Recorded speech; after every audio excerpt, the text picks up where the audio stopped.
दुनिया के तीसरे सबसे बड़े कन्वेंशन सेंटर के अंदर खड़ा हूँ मैं। ये दिल्ली के द्वारका इलाके में बना हुआ है। हमारे पीछे जो आप देख रहे हैं ये शानदार कन्वेंशन सेंटर है। 6000 कैपेसिटी है इसकी और ये इतना अद्भुत है, इतना बड़ा है।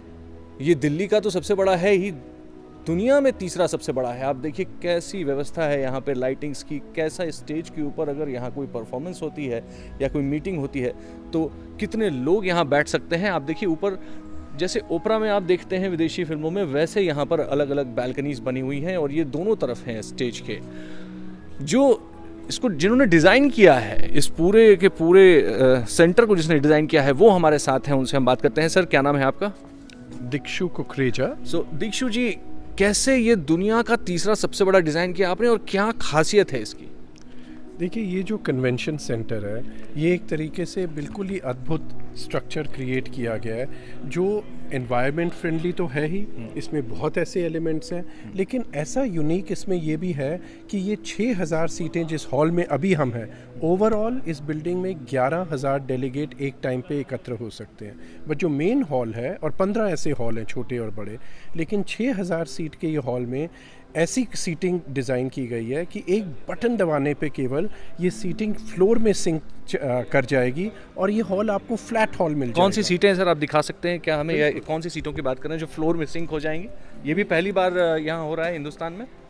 बिल्कुल पहली बार हिंदुस्तान में ऐसा हो रहा है जी। और ये जो आप सीट्स देख रहे हैं, ये जितना सेक्शन फर्स्ट वाला सेक्शन है जिसमें तकरीबन 2000 सीटें जो वाइट सीट्स दिख रही जो हैं, वाइट वाली सीट्स हैं, वो सारी की सारी एक बटन पे ही दबाने पे, ये नहीं कि इनको इकट्ठा करना है, किसी ने मैनुअली यूज़ करना है, तो ये फ्लोर सिंक हो जाती है। तो इसका पर्पस ये है कि नॉर्मली क्या होते हैं ऑडिटोरियम्स, कन्वेंशन सेंटर्स माने जाते हैं कि कभी कभी वाइट एलिफेंट है जी, बहुत महंगे बनते हैं और इस्तेमाल बहुत कम होते हैं। अब ये करने से टेक्नोलॉजी यूज़ करके हमने बिल्कुल इसको मल्टीपल यूजेस के लिए क्रिएट कर दिया। आपको फ्लैट फर्श चाहिए तो मिल जाती है, आपको ऑब्वियसली थिएटर स्टाइल सीटिंग चाहिए तो वो तो मिल ही जाती है। इसके अलावा इसमें बहुत और अद्भुत चीज़ें हैं, जैसे इसका बाहर का फसाड है। हमारी सोच ये है कि बिल्डिंग ऐसी नहीं होनी चाहिए बस एक स्टैटिक तरीके से ज़मीन पे बैठी है। It should be able to talk to people, it should communicate with people. तो इसके साथ ये हो जाता है यहाँ पे करने से कि ये बिल्डिंग का वर्ल्ड का one of the largest LED facades जो बिल्डिंग दुनिया में कभी अटेम्प्ट किया गया है वो यहाँ इस प्रोजेक्ट में किया गया है और उसमें आप कोई भी नज़ारिया देख सकते हैं। तो चाहे वो वर्ल्ड कप का क्रिकेट फाइनल हो या कोई फेस्टिवल हो रहा हो, तो उसके आपकी पूरी ये बिल्डिंग के फसाड पे वो आ जाएगा और एक इतना बड़ा पब्लिक प्लाजा है जिसमें हज़ारों की तादाद में लोग खड़े वो इवेंट को देख सकते हैं। इस कन्वेंशन सेंटर के अंदर सर जो ये आप हॉल बता रहे हैं और बाकी भी हॉल जो इस तरीके के हैं, इन हॉल्स में एक बार में अगर सारे हॉल्स बुक हैं तो कितने लोग आ सकते हैं? कितने ज़्यादा इसमें पॉपुलेशन इन हॉल्स में, इस कन्वेंशन सेंटर में आ सकती है?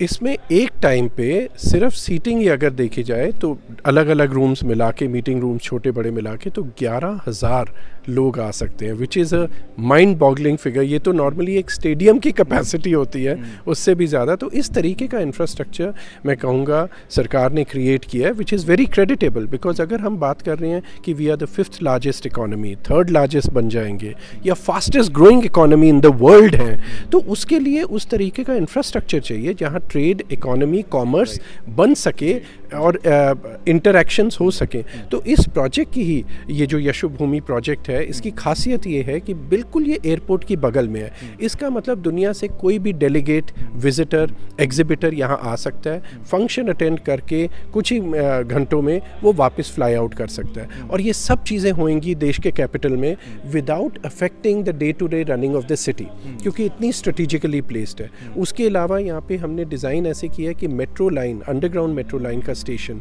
जो आप न्यू दिल्ली रेलवे स्टेशन पे उतरें तो एयरपोर्ट एक्सप्रेस लेके, या एयरपोर्ट पे उतरें तो वही एयरपोर्ट एक्सप्रेस लेके सीधा स्टेशन बिल्कुल सेंटर ऑफ द कॉम्प्लेक्स में ले आता है। और सिर्फ कन्वेंशन और एग्जीबिशन हॉल्स बनाने का नहीं आइडिया है, ये एक ऐसा इंटीग्रेटेड प्रोजेक्ट है कि it will be a city in itself, क्योंकि यहाँ पे होटल रूम्स आएंगे, कोई तकरीबन 3500 से ज़्यादा होटल रूम्स ही यहाँ पे होंगे।